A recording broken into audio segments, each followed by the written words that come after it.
Welcome back to Crunch Time, or maybe welcome to Crunch Time. And today we're doing a series. We're continuing our ACA series, the Around the Association, where we are going through every single team. I did miss yesterday. Some things came up. However, we're going back to it. Should still be all set to finish 825. I think I counted wrong anyways. So, yeah. What is ATA for the new people coming in? We're going around every team and we're previewing them for about 10 minutes, somewhere around there, somewhere a little less, somewhere a little more. We're trying to hit around 10 minutes of just talking about each team and how they're going to be. Today, we just finished up the Atlantic Division. We talked about the Raptors on Wednesday. So today, on Friday, we're going to be talking about the Atlanta Hawks. So the Hawks actually had a very big offseason. So let's talk about it. All right, so obviously the Hawks are in the Southwest Division. So the next few teams are going to be the Charlotte Hornets, the Washington Wizards, the Miami Heat, and the Orlando Magic. I don't know if I'm going to do it in that order or not. But yeah, we got some major changes with some of those teams, and I'm excited for this division for sure.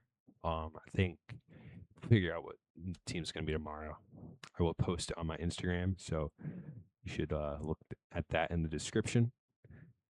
And also just also like and subscribe if you are listening. So yeah, what did the Hawks do? So the Hawks have made a few trades, actually a lot of trades. So the Hawks were one of the first teams this offseason to actually make a trade. I can't remember if it was before or after the Giannis trade, but Aaron Wiggins got traded for a few second rounders. So they picked up a solid, guy from the Thunder, and the Thunder needed to get rid of him to stay out of the second apron. So there is that factor. And the Hawks, they have money to spend, and they're not going to be in the second apron. So yeah, they said, "Hey, we'll take Aaron Wiggins. Aaron Wiggins is a good shooter.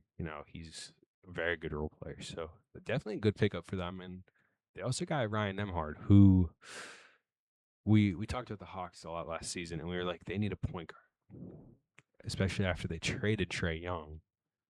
It was okay, they got CJ, but CJ is not a traditional point guard, and that's true. CJ is a shooting guard. So what was happening? So they just ran CJ at point, and he did pretty good.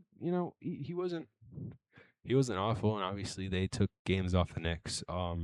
I do think that the Hawks are a little bit overrated by some people because they did take two from the Knicks. I don't think the first three games of the Knicks were the same Knicks we saw for the next 13. So, yeah, but they did take two from the Knicks. You can't give them that. But I'm not gonna act like they're gonna be some juggernaut because they were a top team and they had a really good second half of the season. But they also got Lou Dort, who is interesting because Lou Dort is very similar to Dyson Daniels, especially defensively. Dyson Daniels has his own things, of his screen setting and his playmaking ability, while Lou Dort isn't as much of an on ball.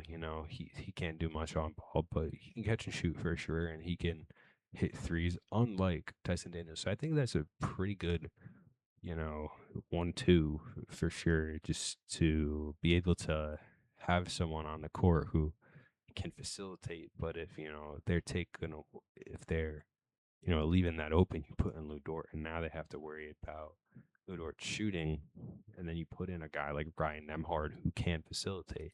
I think those are some really solid pickups. They also signed Jock Landale for a 1-year deal, and then they re-signed CJ McCollum also on a 1-year deal. And then, so they had a pretty good offseason. They didn't really lose all that much. Their biggest notable loss was Jonathan Kuminga, but I mean, even then, like, is he notable? Not really sure. He should be notable, but you never know if he truly is or not, because we don't know if he's good. He's shown a lot of flashes, but he hasn't done enough where you can really make that claim. So, yeah, What do we got for the Hawks? Where do I think they're going to be? I think the Hawks are a good enough team to get out of their play-in um, purgatory they've been in. And I know they weren't in it last year,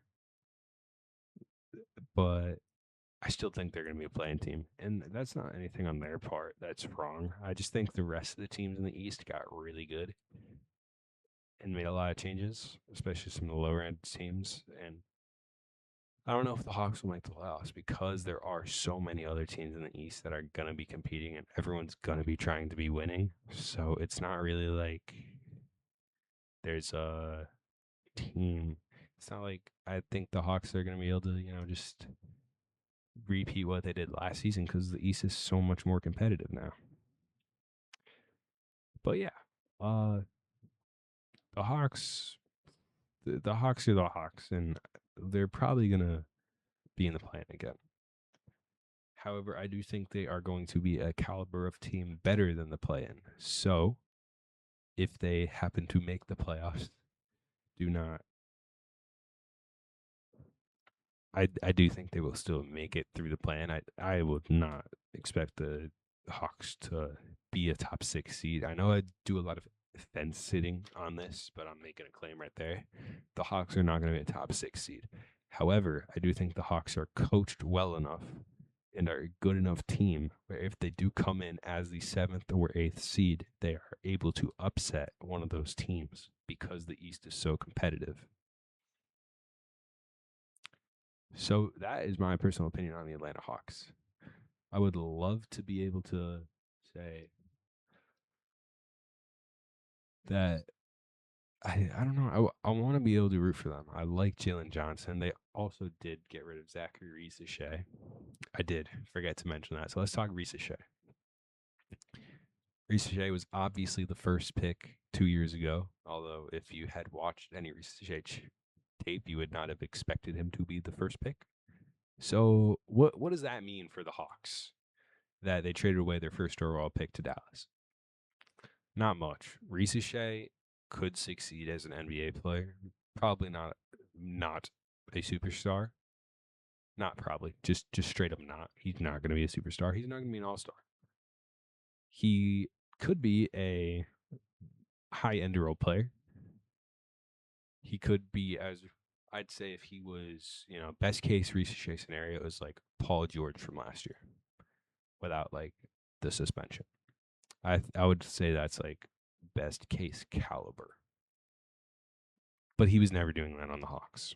And I think the return they got for Reese-Shea was pretty good, especially with the fact they brought in Lou Dort, who is a good player, and then they also brought in Ryan Nembhard, and all they had to do was give up Reese-Shea in a few seconds. That's not bad at all. So I definitely think the Hawks are going to be really good. Like, they're going to be a good team, but they're not. Their record's not going to show it, if that makes sense. And that's just because it's so competitive. And hey, they could surprise, but I'm personally making my claim they're not going to be a top 6 seed. I do believe they're going to be in the play-in.